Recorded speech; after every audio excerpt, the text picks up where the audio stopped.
l'introduction pourra commencer. Je suis John Scheid, le vice-administrateur de cette maison, et au nom de Monsieur l'administrateur et de tous mes collègues, les professeurs du Collège de France, je vous souhaite la bienvenue dans cette salle pour ce colloque sur les sciences cognitives et l'éducation.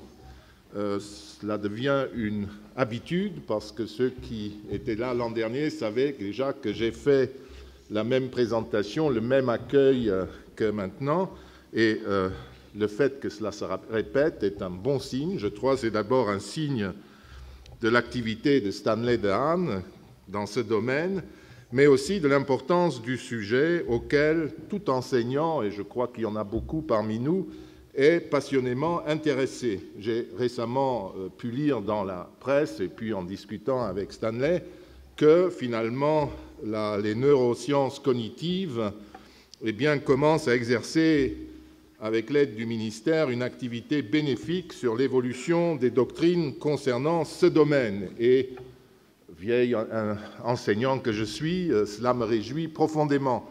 D'autant plus que j'ai une qualité un peu étrange dans votre assemblée, c'est que je suis un historien de l'Antiquité romaine. Et tout de suite, quand on parle de ces problèmes, me reviennent à la mémoire ce qu'on appelle l'Antiquité tardive. Vous savez que le monde romain, c'était à l'époque la civilisation urbaine la plus raffinée qui soit, qui, pour la première fois, on avait pendant 5, 6, 7 siècles construit une culture extrêmement raffinée. Et au 5e siècle, après Jésus-Christ, tout cela a commencé à s'effondrer, notamment chez nous, dans l'Ouest. Dans l'Est, à Byzance, cela continuera pendant presque encore un millénaire.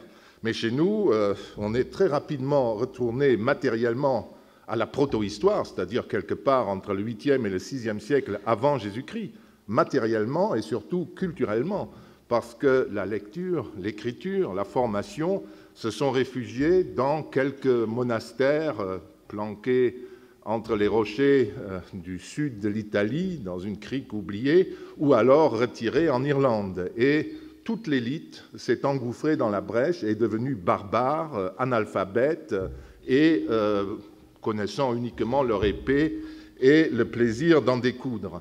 Et c'est resté ainsi jusqu'à peu près à l'époque de la Renaissance, où on a réussi à intéresser de nouveau les élites, toutes les élites, à la culture scientifique, disons, livresque, celle qu'on apprend en lisant et en écrivant soi-même.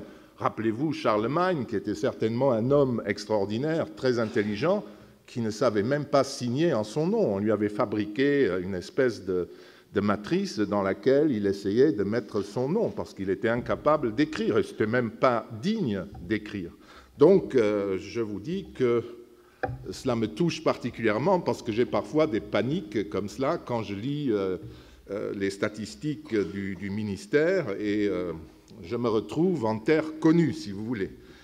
À lire les titres des communications de votre colloque, eh bien, je vois que les grandes questions sont heureusement évoquées, et très clairement, et notamment ce qui est absolument primordial pour tout enseignant, c'est-à-dire la formation de ceux qui entrent ou ceux qui sont dans le métier. Et je m'en réjouis au plus haut degré qu'on s'intéresse à fond à ces questions-là. Mais je ne vais pas m'éterniser, étant donné mon incompétence sur le domaine précis, et je laisse la parole à plus informés, non sans vous avoir encore souhaité la bienvenue ici. Passez une bonne journée, la salle est agréable, et je crois que vous passerez un bon colloque dans nos murs. Je vous remercie.